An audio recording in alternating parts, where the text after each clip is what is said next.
Yum, yum, yum, yum! Ngayon yung araw na to, meron palang Japanese food dito sa may Kalumpit. Ang S&P Enroll na located nga sa Robinson's Kalumpit. Meron nga sila dito mga signature ramen, bento duo meals, and super bento duo meals. Meron nga rin sila ditong kani salad, kani California, tonkatsu, at marami pang ang iba. Bali yung in-order nga pala namin yung bestseller nila na pork katsu with karaage bites, California maki, and cabbage salad. Sa ramen naman, ang in-order ko ay yung bestseller nila na princess pork. Dahil nga nagre-crave ako sa Japanese food nitong araw na to. At buti na nga lang, nakita nga namin yung S&P Enroll. Yung bestseller nga nila na ramen na princess pork ay nagkakalaga nga ng 239 pesos. And I must say na authentic talaga yung lasa niya. Bale, nilabas ko nga lang yung ina ko dahil Women's Month nga nung nakaraan. At dahil nga wala rin naman yung ama ko, ako na nga rin yung magde-date sa kanya. Sabi ko kasi mag-asawa na ulit eh.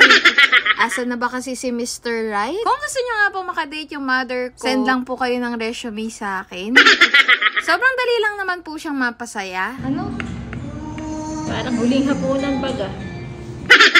Tataka pa nga siya, bakit ko nga daw siya nililibre. Ang dami ko nga daw in order, parang huling hapunan na nga daw niya. Na lang siya mag-appreciate. At sana nga, maintay pa niya yung pag-unlad ko talaga sa buhay. Kaya din talaga ginagawa ko, yung mga ginagawa ko, ay parang nga sa mga mahal ko sa buhay. Kaya naman, sana support nyo nga yung vlog ko, baka naman. Balik nga tayo sa pagkain dito. Walang eme to ha. Kalasa nga rin siya ng mga mamahaling restaurant, pero affordable yung price nila. Yung pork katsu nila, lasa talagang pork katsu. Yung chicken karage, lasang chicken karage. Yung California maki, lasang California maki. At yung cabbage salad nila, lasang cabbage. Kidding aside, masarap talaga yung mga pagkain nila dito. At natatawa na nga lang ako sa ina ko dahil ginawa ang pansit canton yung ramen, nilagay sa kanin. Pinoy na Pinoy talaga, mahilig nga sa kanin. Mga nanay nga naman talaga. Ay, nanay na rin pala ako.